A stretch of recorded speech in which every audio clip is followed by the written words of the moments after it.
All right, visibility modifiers. We've seen public and private before, but there's a few others as well. Let's review public and private and then look at some of the other ones. Public in front of a instance variable or method means that outside code and inside code can access it. Private means only inside code can access it. The normal rule is that instance variables should be private, but there is a minor exception. If you declare that the instance variable is static final, in other words, it's a constant, then it's acceptable to declare it to be public. It can't be modified. And by the way, the convention for constants is that you use all uppercase. Methods can also be private. In fact, methods should usually be private. Methods should be public only if they're part of the class contract. In other words, if you're promising that this is something that this class supports, and as soon as your methods are public, you realize that if you rename them, or if you change their argument signature, or substantially change what they do, or you take them out, then the code that uses the class will have to change. There's also protected. A protected instance variable or method can be accessed by inside code, of course, but it can also be accessed by subclasses. But it cannot be accessed by independent classes. So protected is more restricted than public, but less restrictive than private. There's also the default visibility, if you don't say anything at all. And unfortunately, at least in my opinion, the default visibility, what you get if you don't say public, private, or protected, is the least useful of the bunch.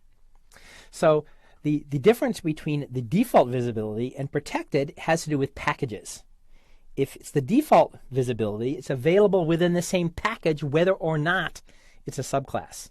Well, my personal opinion is the package is irrelevant. Who cares whether your code is in the same package? A subclass is very relevant. If you're a subclass, you're part of the type hierarchy. But a package is just kind of an arbitrary way that you organize your code, and you might reorganize your packages frequently. So my opinion is don't use default visibility. Usually use private, sometimes use public, occasionally use protected.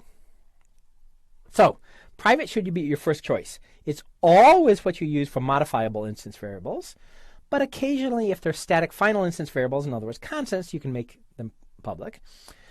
It's also your first choice for methods.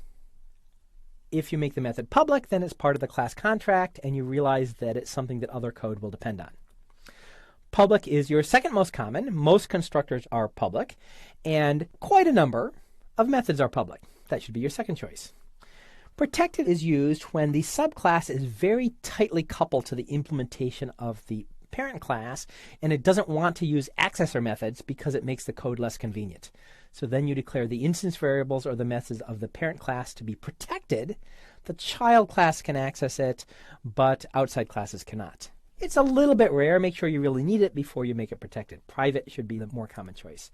And the default visibility is so rare that I probably can't remember a time that I've ever used it in a real-life application in the last 5 years. There's a few others as well. Final. Final means that it can't be changed. We've already saw that for instance variables.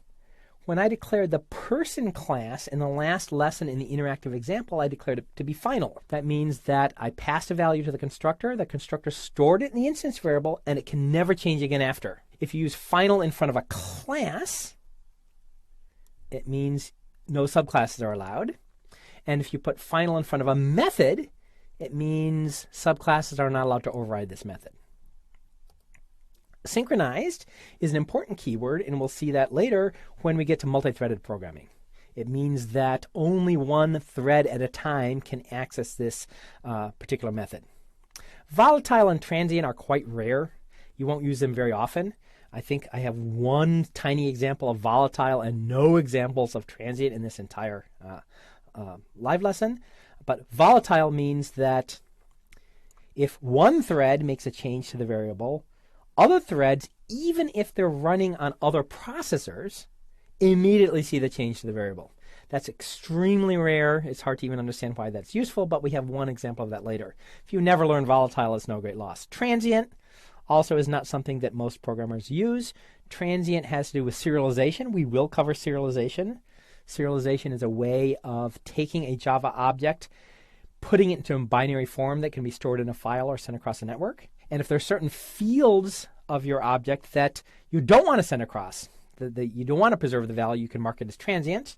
That's useful but exceedingly rare. And finally, native. Native is kind of a whole separate subject. We're not going to discuss native methods. It may be that you have some existing C code and your bulk of your program is written in Java, but you already have a library written in C, and you want to call to that library written in C from Java. It's a long, complicated, and somewhat low-level way of doing so, but the long and the short of it is the method that calls the C code has to be labeled native. Again, native methods are beyond the scope of this lecture.